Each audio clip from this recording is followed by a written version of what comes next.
Oh, yeah. All right. Amateur hour. Mulligans and Hackers Golf, Season 3, podcast episode number 3. It's been a while, guys. It's been a minute. We've been busy playing golf, and really haven't had the time to do a podcast. We're playing a lot of golf on the tour. Last time we talked, we were through 5 events. We are now currently through another 4. Yeah, another 4, and today was our first round of this year's mid-season major. We're through 4.5. So last time we left you guys, I do believe that it was the 5th event, right? Yeah, it was after the 5th event. I do believe that I was sitting in first place. You were, and the 5th event I won. Yes, and that was your first win of the year, I believe. Yes. So right after that, event number 6. Yep. Was at Cottonwood. Yeah, event number 6 was the Cottonwood event. And it was Union Clark. And put up some good scores that round. Clark came in first with a +9. Okay. You came in with +13, and I was 1 stroke behind with a +14. Shot a meeting. So after that event, you were still in first. Clark was 150 points behind, and I was 550 behind. Okay. At that point.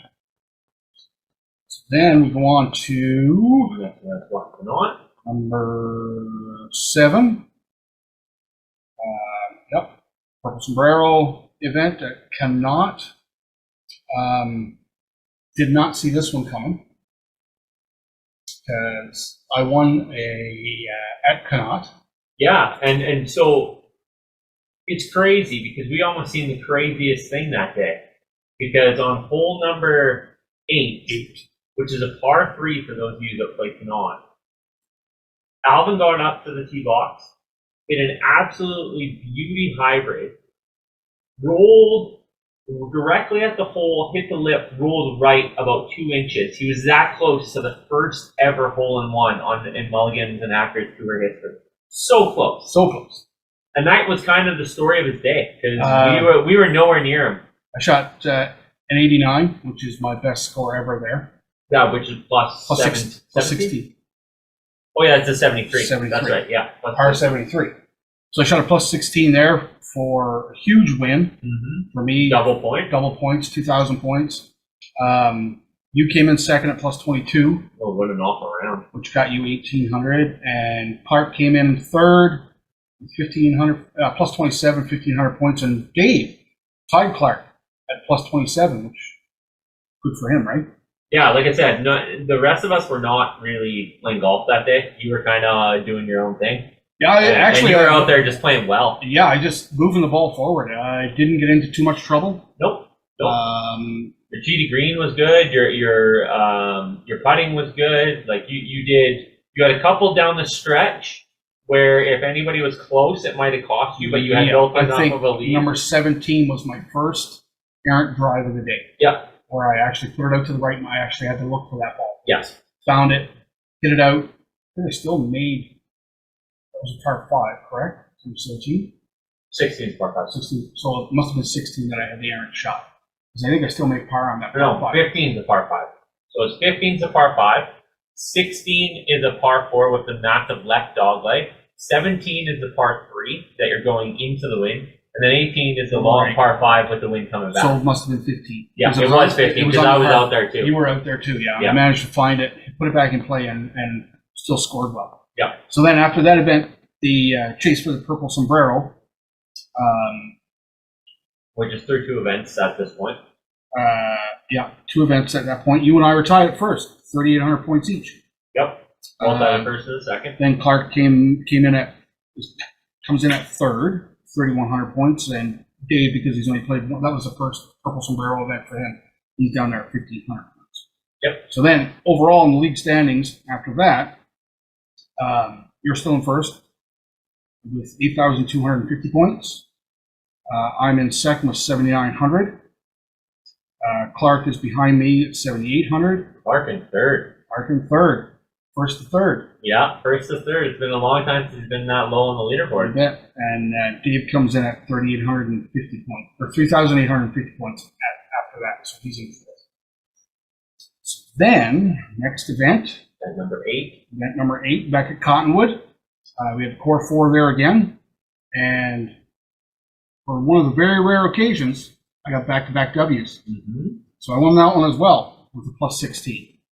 So I took 1,000 points in that one. You finished second, plus 18, tied with Clark at plus 18, which helps because then I gained more points on you. Yeah. And Dave came in with plus 23. Yeah, none of us played well that day. That was one of those days where we kind of middled around. Yep. Like we were talking about it while we were out there. Yeah, we just kind of, nobody really ran away with it. Nobody really played awful, but nobody played good. No, we were just literally bogeying our way around the course that day, right? Yeah. The conditions weren't great, but yeah, it was just kind of one of those days where everybody was kind of in the same boat, and you just happened to make a couple more shots than the rest of us, and that's it. That's literally what gave me the win. Yep. So 2 wins in a row for the Alvinator. So Chris maintains his first overall lead with 9,100 points. I'm in second at this point, 200 points behind him, gaining ground.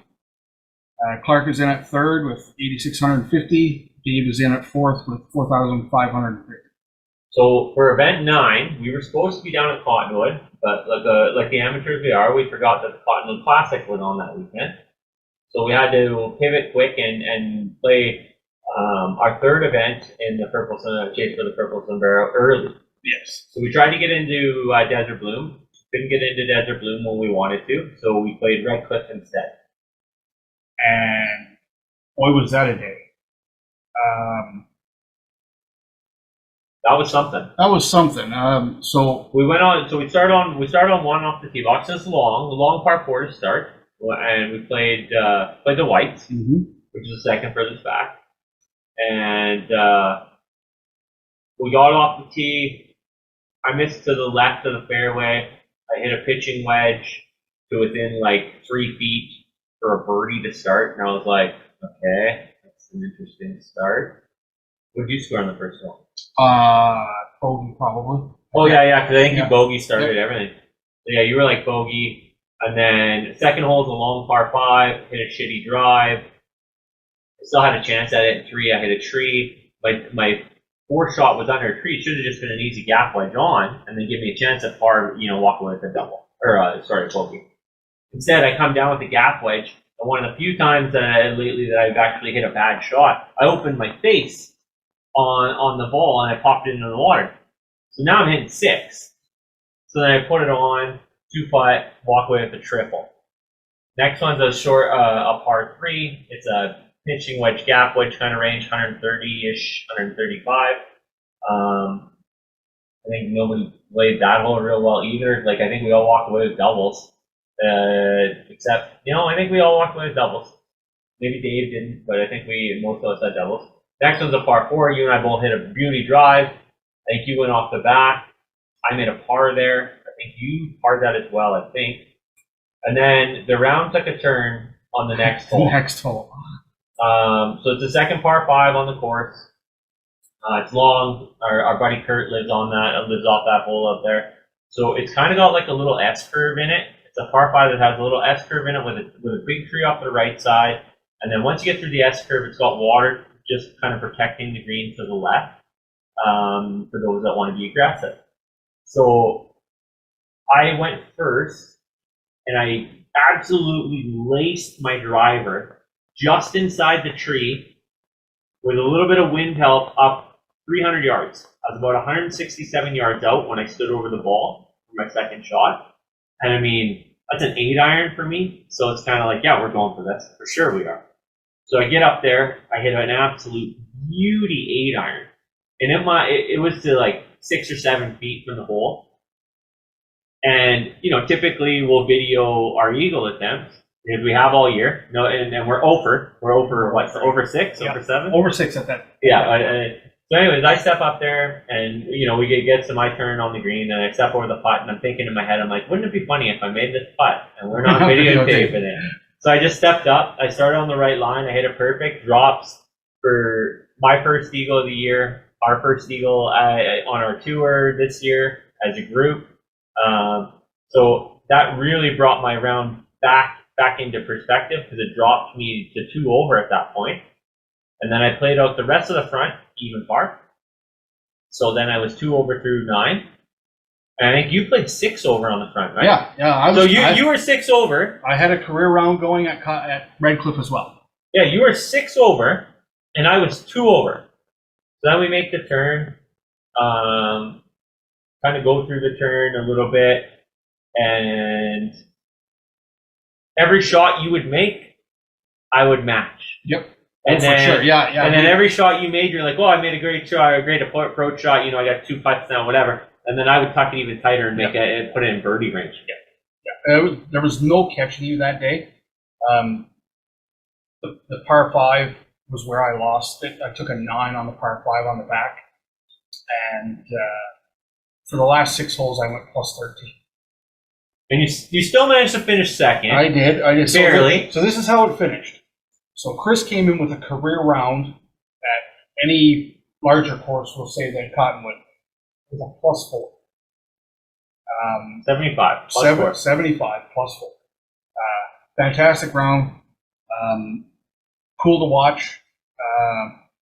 But there was nobody touching it. So I finished second with plus 22. Now I was 13 over through the last 6 holes. So I had my best round ever at Red Cliff going as well. Yeah, and if you would have reined that in a little bit, you know, you might have. It was in my that head. 12 It to was in 14 my head. range. It was it because after the par 5 that I shot 9, I parred the next hole. Yes. And then I disintegrated. Yeah. Literally disintegrated after that. And you hit a wayward tee shot up to the left, and that was kind of the end of it. Yeah. So I finished plus 22, second place. Dave came in at plus 23. Clark had one of the worst rounds I've ever seen play. Yeah, definitely. Plus 32, 103. We just don't shoot hundreds on most courses anymore, right? No, and I think, I mean, to be fair, he's been dealing with some tight back issues and stuff like that. So, I mean, that was kind of an anomaly type round for him, but definitely didn't help himself out. Mm-hmm. So at that point, this third event in the chase for the Purple Sombrero, you still remain in first with 5,800 points, 2 Ws. Yep. I am in second with 1 W at 5,600. So only 200 points back. Yep. Clark is in third at 4,500, and Gabe comes in with his second event at 3,100. A win in the final event at Desert Bloom and a second place finish by me brings us as high. We'll have to figure that out if that happens. Well, we get to share this Purple Sombrero. Yeah, I guess. Hopefully that But doesn't again, happen. you've played Desert Bloom before. I haven't. It's been 2 years though, so I don't know what it is. I've heard that it's fast. We'll be playing that one early next month. Yeah, early next month. Yeah. So I mean, it'll be interesting. It'll be interesting. Overall standings after that one is you're still in first place with 3 Ws at 11,100 points. Yep. I'm in second at 10,700. That's 400 behind. So 400 behind. I'm still there. Yep. Clark is at 10,050, and Dave is in at 6,100. He's still looking for his first win. Yep. Yeah. So we split the first 9 events. We split equally between you, myself, and Clark. We each have 3 Ws.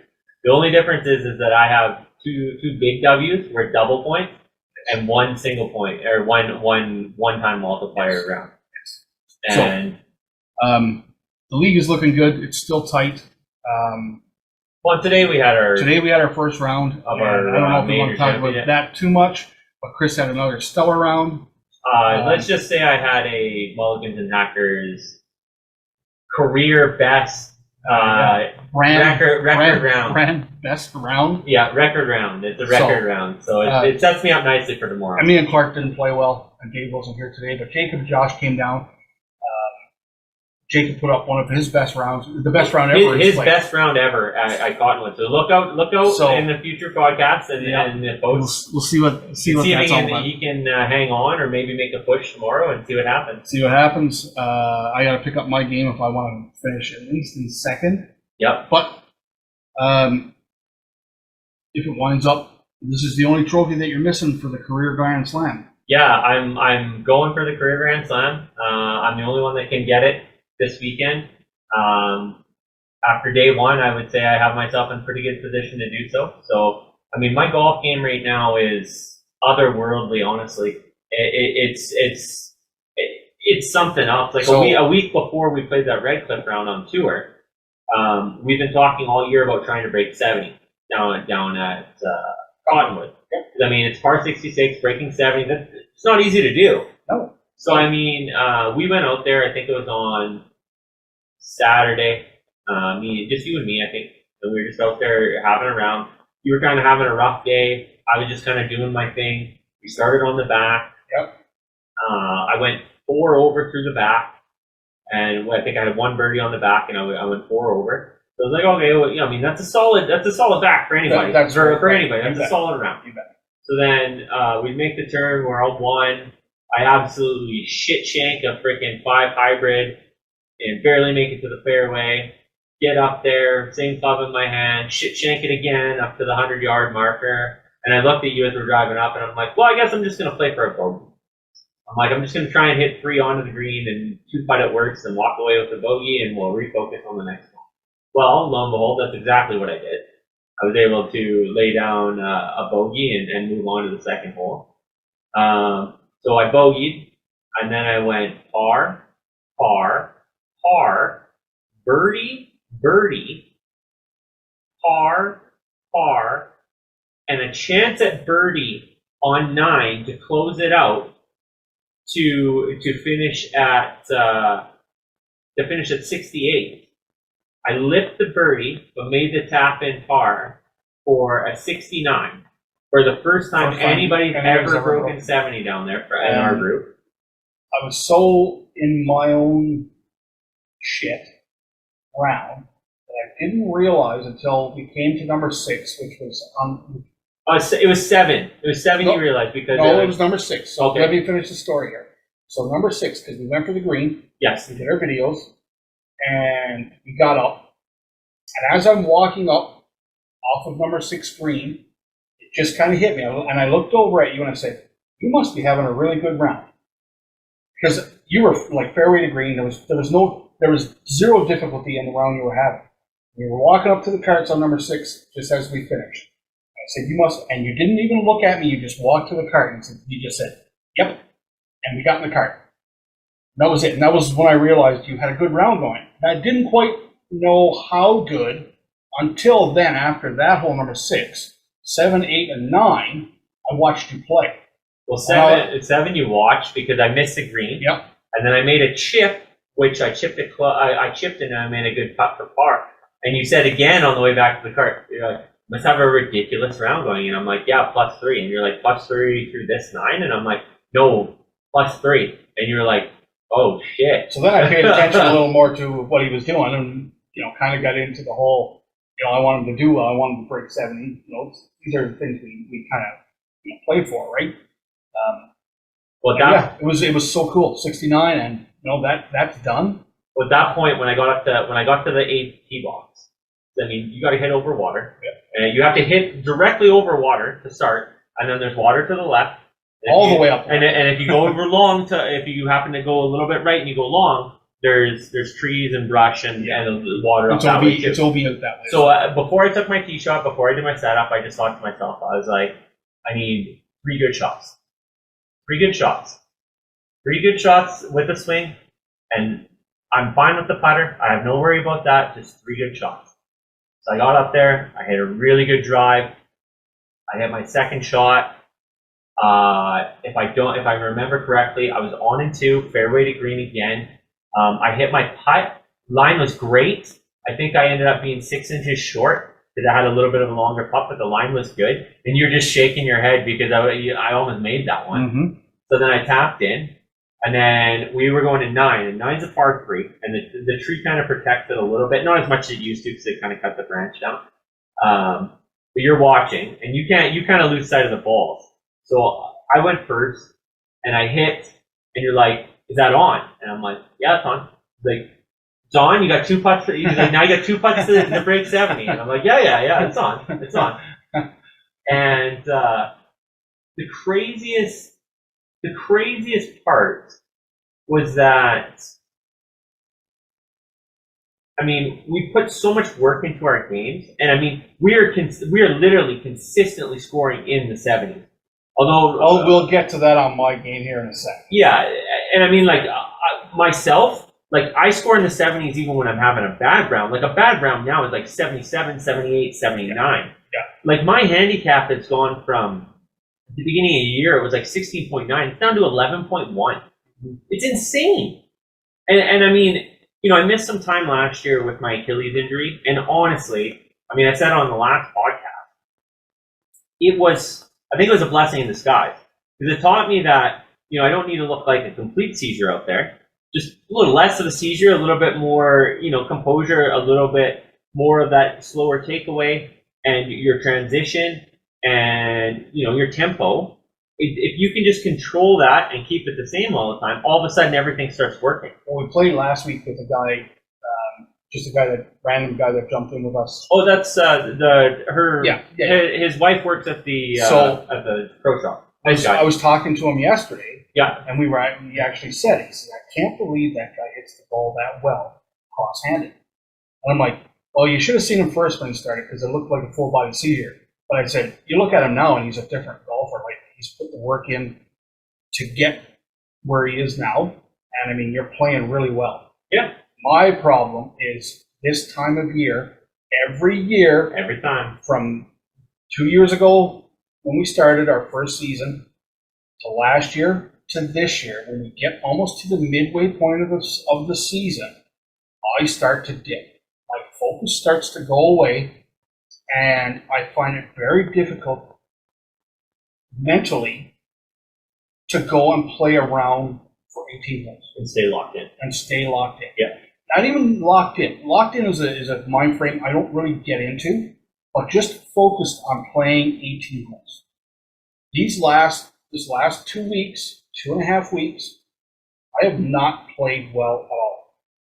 I have not broken 70 at Cottonwood. I barely broke 100 at Medicine Hat when we played. I shot a 98, and I didn't play Red Cliff very well in the rounds that we played. Yeah. This is a stretch I just have to battle through and get through it. I played today. I didn't play well. Didn't play well at all. Me and Clark didn't. But you're sitting in third, so but not once did I throw in the towel today. Yeah. So that was it's an improvement. When I came home and I shot that score, we won't talk about it until next podcast. It wasn't a good score. I didn't give up. I played right to the last putt on the last hole. It wasn't good. I'm not going to say I'm looking forward to going back down there tomorrow, but I've got a good round in me tomorrow, I think. I think so. I think so. I hope so. That the mental game and understanding that, okay, I'm in my downswing, but it's not all's not lost. I just have to go and put in some more work. My putting has been atrocious. I was shocked to see that Nike method still in the bag today. Yeah, putters just.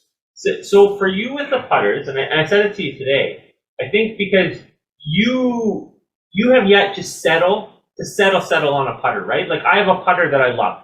I mean, I have other putters too, but I have a putter that just works for me. Well, again, your putting is next level for our. And I mean, Clark has a putter that he uses. Josh has a putter that he uses.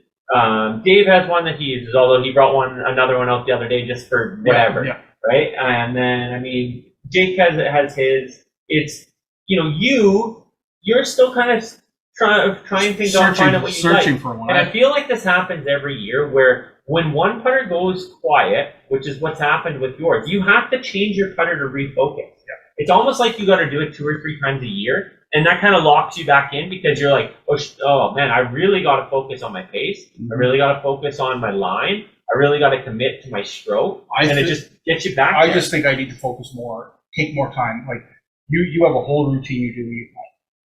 I don't do that. And I think I really need to get into taking the time, get down, look at the ball, do some work on that aspect of putting. Pace is decent. Line, getting the line is just, I'm not there. But I mean, it's no different. Like you with your driver, you're really really good. We call you the fairway finder for a reason. You have a consistent setup, a consistent takeaway. I mean, lately sometimes you get lazy, but usually you are consistently straight out there, right? But you have a routine that you stick to every single time. Yes. So when I step up to a ball and I putt, it's the same always. Anything inside of 10 feet, if I'm in a competitive round, I have my balls marked. If the line's getting lined up with the hole. If I'm not playing a competitive round, if we're out for a Wednesday or a Friday round, yeah, sometimes I won't. Like I'm just like whatever. I'm not going to line it. I'm going to try and use my eye, right? And sometimes my putting will slip a little bit. But I mean, I'm down to like a 1.6 putts per average through almost 60 rounds this year. And today I had 23 putts. It was crazy. I find one of my biggest issues right now is I'm finding a lot of fairways. I'm getting in good shape off the tee box. Second shot. Second shot. So here's my conundrum. If I hit the green, I'm not really close to the pin. I three putt a lot from there. Yep. Like three putt a lot. Yep. From outside of 15 feet, I am like 50% three putt. If I'm just off of the green and I don't hit the green, I'm okay because I'll get that chip close and I really have a good chance at par. Right. The unfortunate part about this is I'm not putting myself in any position to get birdies. None. No, because so what that does to you then is when you're stepping up to your approach shot, you're like, I can't miss long because if I miss long, it's a three putt and I'm bogeying. And if I miss short, well, I'm going to have a chance at par, but I won't have a chance at birdie. Yes. So it's in your head, so you don't want to hit it, right? Exactly. I mean, was that Wednesday's round we went out? And I said to you, I was like, you got to start shooting long. Stop going for the pin. Like on the front pins, you got to put it long and just putt back to it. And I understand now why, as we're discussing it, why you don't want to do that. And for me, I'm just like center green. But again, my putting is very different to yours. I'm like center green. I'll putt. I'm happy walking away with the par. And if I take a bogey, whatever. But But it seems to be, like you said, this time of year, every year. I don't know what it is. I just did. But you get a little bit of a dip. And a lot of it is focused on going out and playing 18 holes. I'll have stretches where I do well. Oh, yeah. Today, 7, 8, 9, parred all three of them. Yeah. But by that time, I was already well over anything resembling, right, a good round. Yep. I'll have my stretches, but the stretches in between are really bad. Instead of saving my bogeys or minimizing the damage to a double bogey, right? It gets out of control. And I get those stretches in between those decent stretches. But now I see the pattern, and like tomorrow is going to be a different mindset for me when I go down there. Just go and play your 18 holes. Well, there's no pressure on anyone tomorrow, right? Like so, realistically, just go out there, try and lay down a good round and see what happens. I hate Friday night rounds. Wow, and I hate Wednesday night rounds because those are the only 2 nights we can play a week. Wednesday nights seem like they're a fucking slog. I'm interested to see when the leagues are done. Yeah. And then we can start playing and taking Friday night off. Yes. We start playing Saturday, Sunday, Monday, Tuesday. Yeah. Right? Then debate on Wednesday. Get around in on Thursday. And really get that routine of 5 rounds in a week. Yes. Right? Because it's difficult for us to get 5 rounds in a week unless we're playing 36 on the weekends. That's right. And we like to play 5 rounds a week. And I mean, 36 on the weekends is good, but it does wear a guy down sometimes. Well, again, right? we played last weekend. We played Friday night. We played 9. We only played 9 because it was the Cottonwood Classic. Right. But we played Sunday at Medicine Hat during like midday, and it was like 37 or 27. Yeah, we played Red Cup on Saturday, and then we played Sunday. We played with Kurt and Britt. And it was like 36, 37 degrees. Fucking hot. And it was midday, right? Oh, yeah. Like, when we made the turn, I'm not going to lie when I say I had nothing left in the tank. Oh, absolutely nothing left in the tank. Like, from getting the club from behind the ball just in the air was a trial. Well, what did I say? I said I started losing my approach shots to the right because I started shuffling closer to the ball because I didn't want to do anything. The more tired you get, the closer you get to the ball, right? And I mean, it just like I finished plus 15. I was 1 over through 6, and then I took an 8 on the 1 par 4 after I hit a beautiful drive. Just hit a chunked an approach shot, which is unlike me into water, and then hit it in the sand, and then but even after that, I think I stepped up and I bogeyed the next hole, then parred or something like that. But I mean, I feel like where my game is starting to separate is I've been listening and watching a bunch of things, and 150 yards in is like what everybody talks about 150 yards in, right? I've always been a pretty strong putter. I carry 5 wedges in my bag for a reason. So I've been putting in so much time and effort, not only on full strength swings, but I mean, about a month ago, I went down to the range. I got 2 buckets of balls. I hit 200 balls with my 5 wedges. I went full swing. I went 3/4 swing. I went half swing, and I went quarter swing. And I hit 10 or 15 balls with each one. I got the distances. I put them in my scorecard book, so I know exactly what I can do. Then I've been working on a new way of chipping, which has really opened up a lot of soft chips, a lot of soft landings. I can control my rollout, and I've started to see that difference because I know that if I putt well, if I can put it within 10 feet, well, hell, I mean, I'm going to have a really good opportunity to get a birdie, right? Yeah, your wedge game has come leaps and bounds. I mean, it's crazy. I mean, you know, I know we're not going to talk about today too much, but I mean, on the one hole today, I hit an approach shot with an 8-iron to 3 inches for a tap-in birdie. Just missed a hole-out eagle, which was crazy. Yeah. And I mean, then we get the legit eagle at Red Cliff. I mean, I'm starting to get more birdies, way more birdie opportunities than I've ever had. Like they used to be, you know, once in a while you get one. Now it's like I go out and I play around and I'm like, oh, I didn't get a birdie today. That's kind of, well, whatever. Yeah. Well, we'll get one tomorrow. So yeah, your game is trending in the right direction. My game needs some focus, definitely needs some, I wouldn't say it doesn't need work. The game is there, it just needs focus. And I just need to get back to my strengths in the game, which is fairway to green, right? I'll deal with the putting as it goes along, but fairway to green is huge for my game. Well, and the biggest thing with you, I think, is when you're playing well, you don't worry about the things you can't control.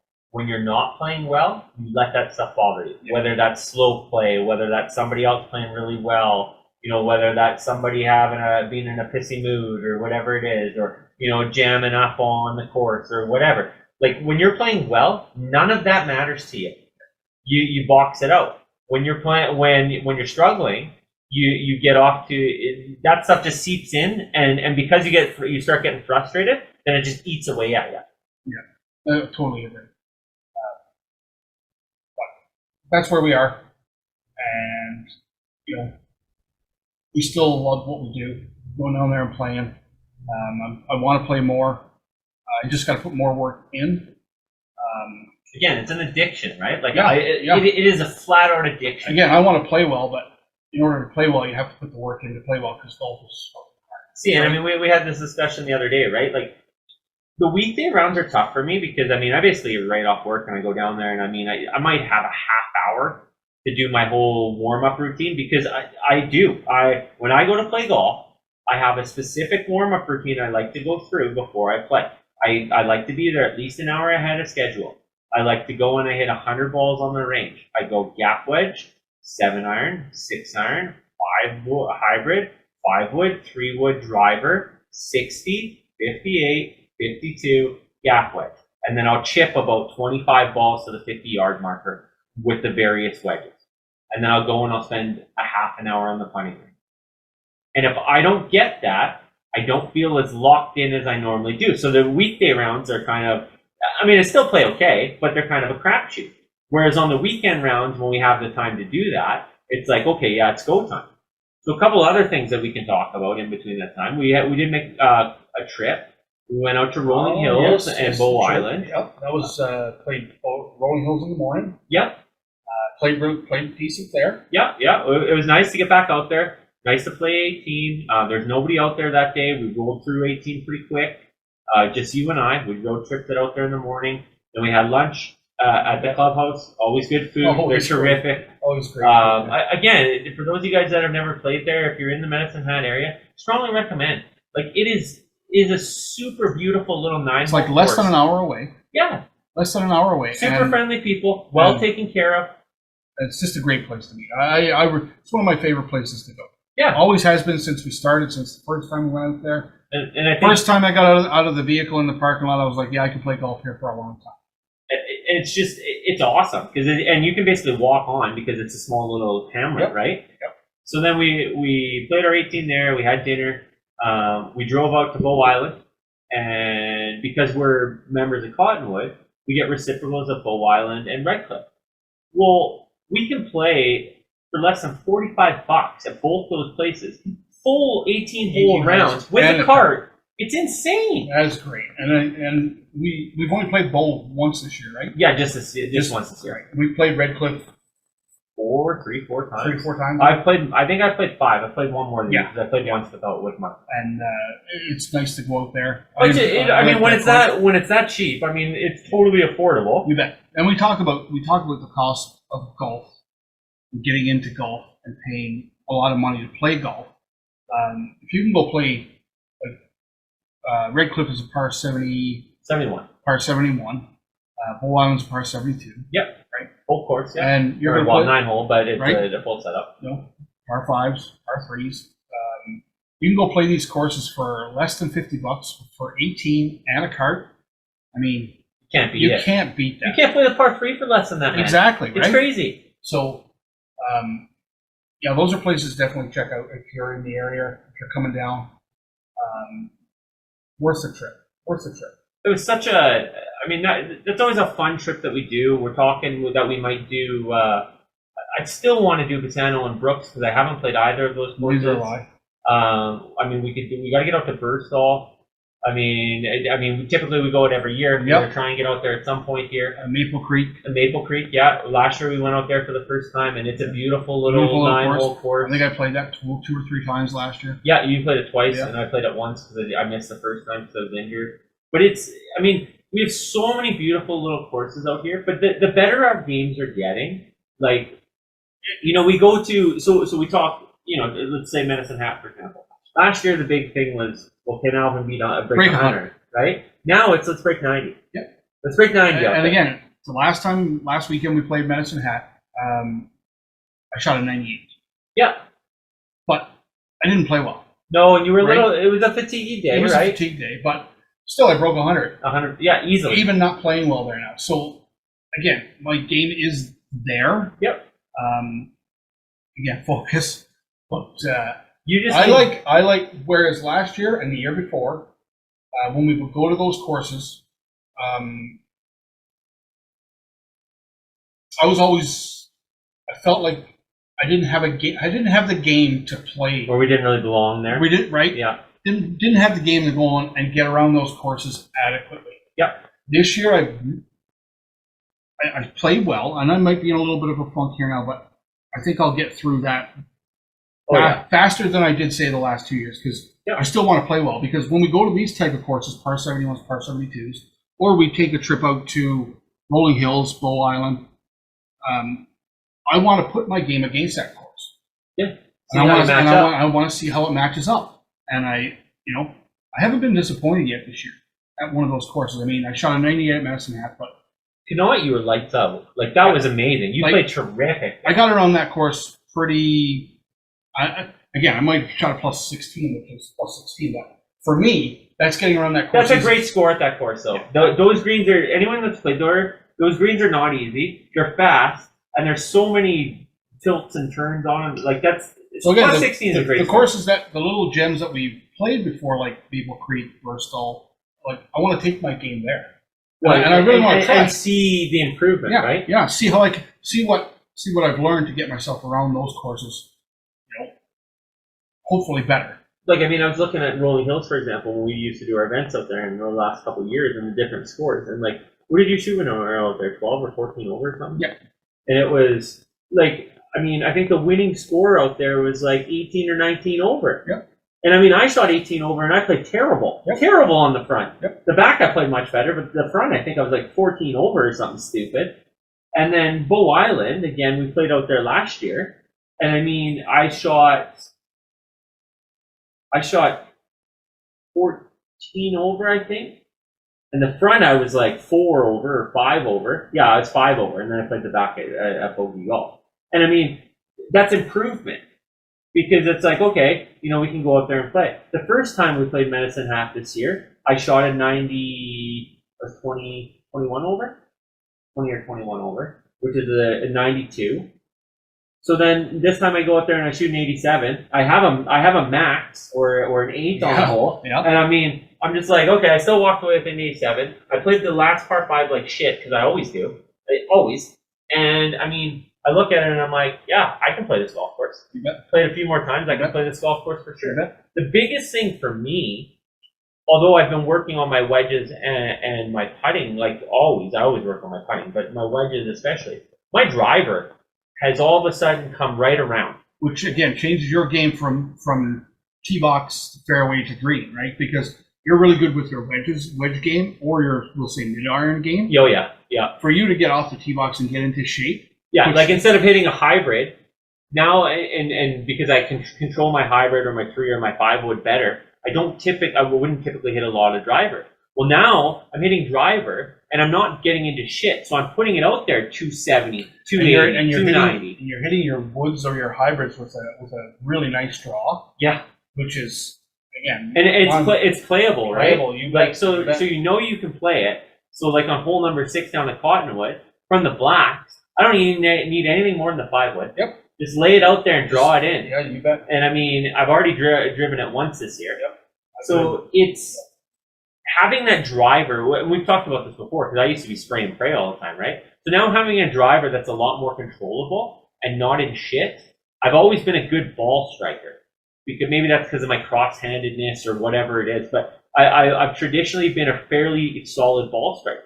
So now if I'm in good position, that's how my game just starts laying down really good scores. That's where these 69s are coming from. Because you're not taking drops, you're not going OB, you're you're just moving from the tee box to your ball, from your ball to the green, from the green to your cart. Yep. There's no stress.